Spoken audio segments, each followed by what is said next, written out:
Hello students, अस्सलाम वालेकुम। आज का हमारा टॉपिक है ionisation energy, electron affinity and electronegativity. आज मैं आपको इनका ब्रीफ कॉन्सेप्ट दूंगी कि इनकी डेफिनेशन और इनकी एग्जांपल से हम इनको कैसे अंडरस्टैंड कर सकते हैं।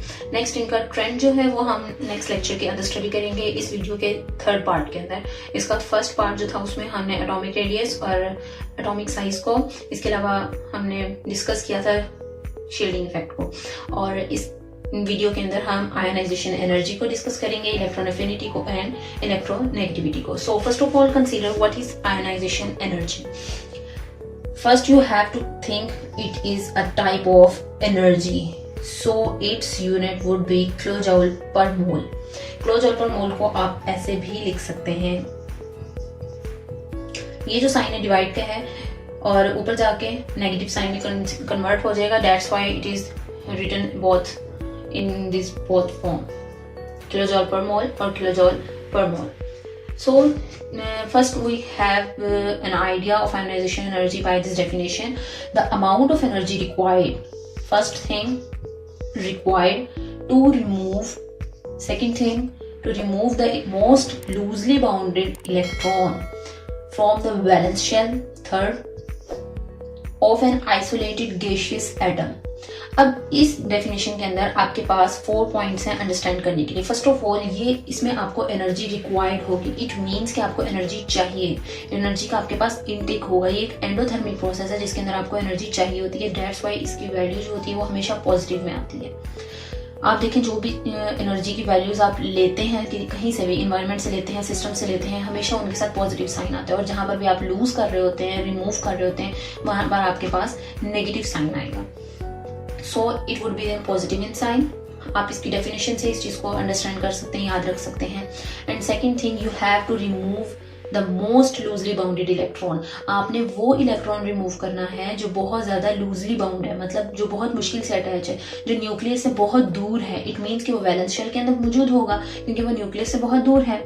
और फोर्थ पॉइंट कि आइसोलेटेड होना चाहिए, गैसियस एटम होना चाहिए। गैस के अंदर हम उसको क्यों रिमूव कर रहे हैं? क्योंकि गैस के अंदर एटम एक दूसरे से बहुत दूर होते हैं, जिसकी वजह से एक एटम का दूसरे एटम के ऊपर कोई भी इफेक्ट नहीं होता है। दैट्स वाई आपने आइसोलेटेड का मतलब होता है जो अलग और तनहा फिर रहा है। जैसे ये वाला एक एटम है, इसके ऊपर जो इसके सराउंडिंग में एटम्स है उनका कोई भी इफेक्ट नहीं है, इसलिए इसमें से इसके वैलेंस शेल में से इलेक्ट्रॉन को रिमूव करना बहुत ईजी होगा। So the ionisation energy is the amount of energy required to remove the most loosely bounded electron from the valence shell of an isolated gaseous atom.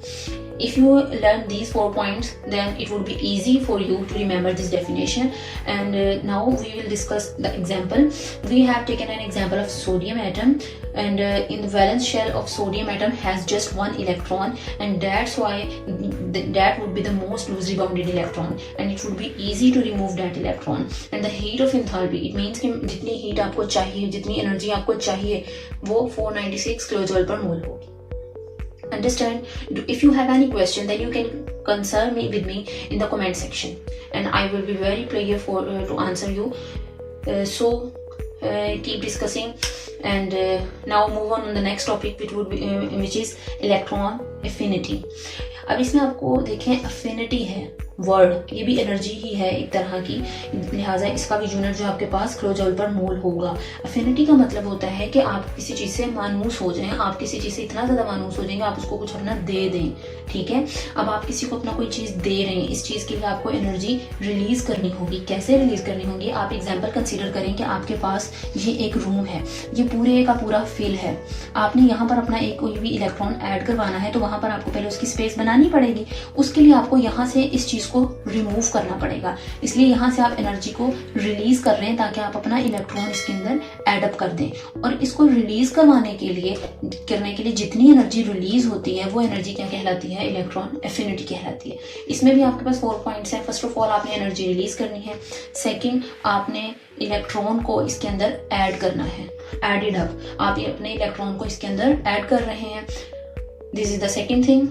And the third point, from the valence shell, outermost shell is the valence shell, or the fourth point is the same, which is the gaseous atom.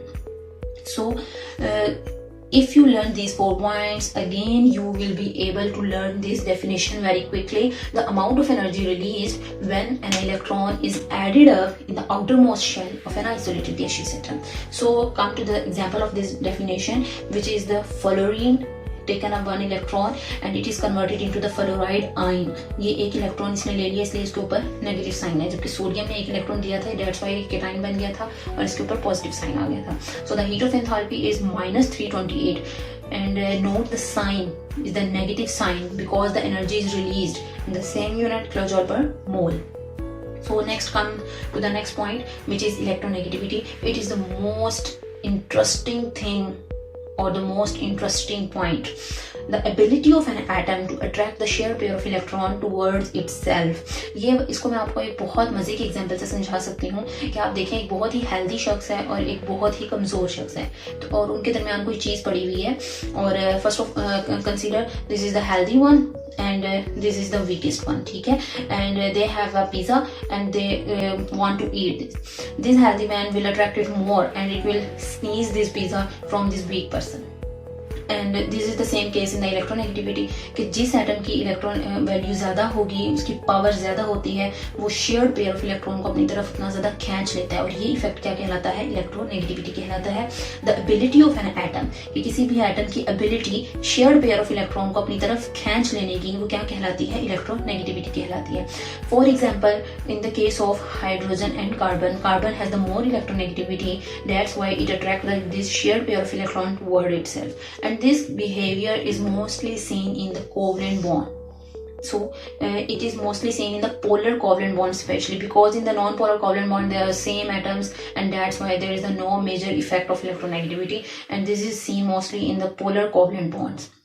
So we will end up this lecture here, and if you have any question, kindly ask me in the comment section, and we will meet you in the next lecture with the next point. With the next point, which would be the trend of these all definitions in the periods and in the groups of the periodic table. See you guys soon, hopefully. Thank you very much.